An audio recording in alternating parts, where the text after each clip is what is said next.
Will you join me in prayer? Let the words of my mouth and the meditations of our hearts be acceptable in your sight, O Lord, our rock and our Redeemer. Amen.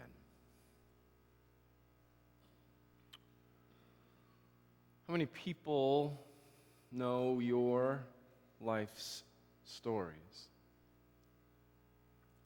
The stories of the people and the places and the experiences that have shaped the course of your life.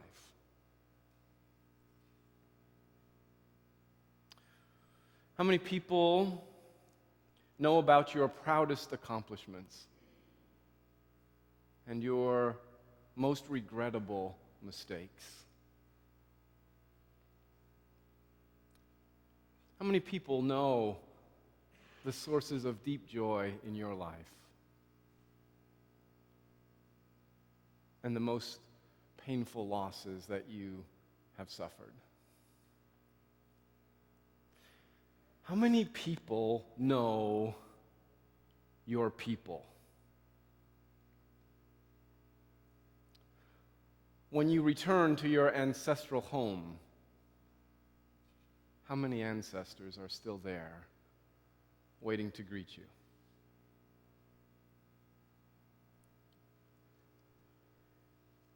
Even though my wife Patrice and I didn't meet until we were both home during the summer break of our sophomore years in college, we grew up in the same northern suburb of Allentown, Pennsylvania. And 37 years ago, when we were first married, all of our family lived there. My parents and my younger brother still lived in the house that I grew up in. My sister and her family lived over on the west side of Allentown. My maternal grandparents lived on the south side of the city in the Mountain View neighborhood. Patrice's parents lived in the house that she had grown up in. Her maternal grandmother lived across the Lehigh Valley and across the Lehigh River in Northampton. And her paternal grandparents lived just a few blocks down the hill from Grammy Bowdish, also in Northampton. Since we were among the first of our peers to marry, most of the friends we had grown up with still lived in Allentown. When we first got married, traveling back to our ancestral home in Pennsylvania always felt like a great reunion. It was the place that we knew better than any other place in the world. And there were people there who knew us better than any other people in the world. Crossing that threshold of our ancestral homes filled us with a deep sense of belonging. Everyone and everything there was familiar. Our families were always there waiting to embrace us and welcome us home. After dropping the suitcases in the spare bedroom, there was lots of animated conversation as we eagerly caught each other up on what had happened since the last time we were together. At some point during the visit, my Nana and Pop-Up would put extra leaves in the table and gather the entire extended family for a feast. Patrice's grandparents, Grammy and Grandpa Stashitsky, would invite us over for cheesesteak sandwiches. It's an Eastern Pennsylvania phenomenon. Her grandmother Bowdish would put out the strudel that she had made, stretching dough paper thin across her kitchen table. At some point, there would be a pilgrimage to the Morris Street alley downtown in Allentown, where Patrice and I had our first apartment, a little second-story shoebox that was a block away from the best hot dog stand in Allentown, Yakko Hot Dogs.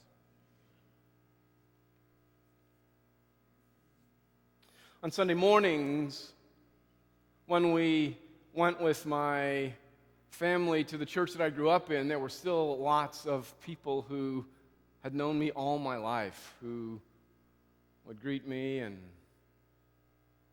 we would eagerly spend time catching up. It would often be hours until we got out of the building.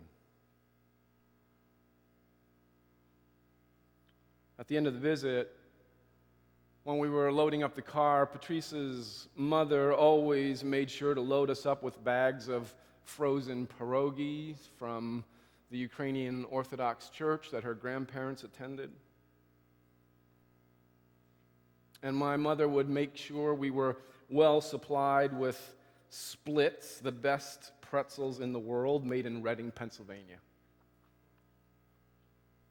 Between visiting all of the relatives and catching up with all the friends, we were usually exhausted and about 10 pounds heavier by the time we finished our visit to Allentown. But now, it feels really different when we go back to Pennsylvania. Patrice doesn't have any family living in Allentown anymore. All of our grandparents are gone. Patrice's mother and my father have died. Strangers now live in the homes where each of us grew up. Patrice's father is in a memory care unit down in Atlanta, Georgia, near her youngest sister, Diana. My mother lives with my younger brother in a house that he bought in a neighborhood of Allentown that I'd never been in before. My sister's kids have grown up and all moved away. There aren't any friends that we've stayed in touch with over the years who still live in Allentown. Even though the church that I grew up in is still doing well, there aren't many people I know there anymore. This past May, when Patrice and I returned to Pennsylvania to visit our families, it was a much quieter, much more subdued experience. Instead of feeling like a familiar reunion, it felt lonely.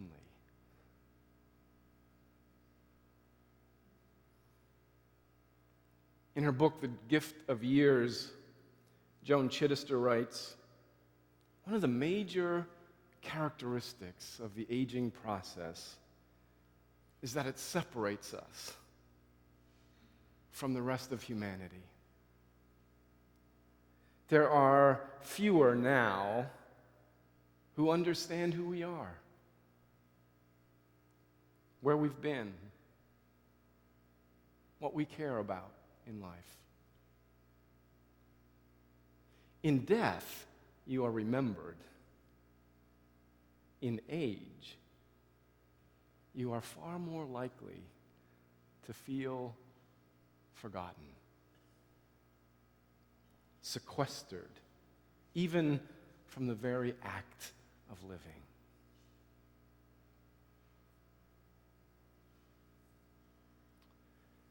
Sometimes at funerals, when I listen to family members or close friends sharing eulogies of loved ones who have died, I find myself wondering if they ever got to say those things to the person they're remembering while he or she was alive. Did they get to talk with their loved one about the important life lessons they learned from them, the impact that they had made on them, the significance of the relationship they shared, the legacy that they will always cherish from them. I'm awfully moved by the stories that people share about their loved ones as they eulogize them at their funerals, but I also know that a lot of the older people that I visit feel isolated and forgotten and lonely. As we age, we spend less and less time with the people who know our stories.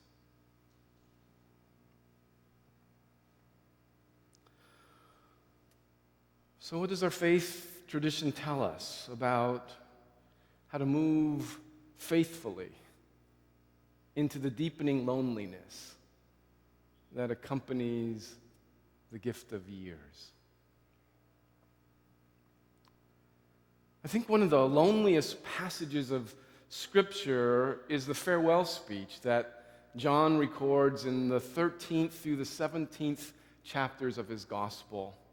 It describes the last night that Jesus spent with his disciples and the last conversation that they had with each other. Even though Jesus died at a relatively young age, you can feel the loneliness in the room as everyone there realized they would never be together again. Two things seem particularly striking to me about those chapters. The first is the honesty in acknowledging the loneliness and the isolation that the disciples were experiencing as they faced the loss of their connection with Jesus. Their lives had been completely transformed by this man who saw more in them than anyone else. He had been their mentor who took them from their fishing nets to being fishers of people. He was their leader who made them feel confident and competent and capable of doing great things in his presence. When he told them that their time together would end that evening, they were deeply distressed. At one point in the conversation, Jesus openly acknowledged what they were all experiencing. He said, "You have sorrow now." When Peter acted up and refused to allow Jesus to wash his feet, Jesus didn't rebuke him harshly the way he had during their argument up in Caesarea Philippi. He was much more sympathetic, much more understanding, and calmly explained to Peter the meaning behind his symbolic gesture. Jesus understood how lonely and isolating it felt to be left behind. And so he comforted his disciples with these words: "I will not leave you orphaned. I will come to you. In a little while, the world will no longer see me, but you will see me. Because I live, you will live also. On that day, you will know that I am in my Father, and you in me, and I in you." First thing that impressed me about Jesus' farewell speech is the willingness to acknowledge the loneliness that comes with losing connections to the people who know us best. But the second thing that really impresses me in this passage is the remedy that Jesus offers to that loneliness. Instead of reminiscing about the good old days and reliving the highlights of all the wonderful things they'd done together, the places they'd gone, the experiences they had shared, Jesus pointed his disciples toward the future. The things they had shared together in the past were behind them now and could never be recovered. But Jesus assured his followers that they would go on to accomplish great things without him. After shocking them with the news of his imminent death, Jesus went on to say, "Very truly, I tell you, the one who believes in me will also do the works that I do, and in fact will do even greater things than these, because I'm going on to the Father." At the very moment when Jesus' disciples were wondering how they would ever get along without him, Jesus assured him that they would go on to do greater things than they had ever done while he was still with them. And in fact, that's exactly what happened. Under their leadership throughout the first century, Christianity grew from a relatively unknown sect of Galilean Jews to a movement that transformed the world.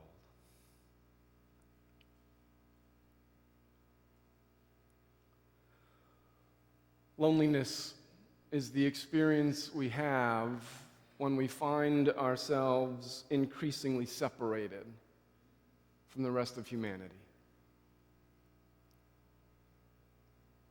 When the people who know our stories and understand who we are, where we've been, what we care about in life, become separated from us by distance or death, we feel increasingly isolated and alone in the world.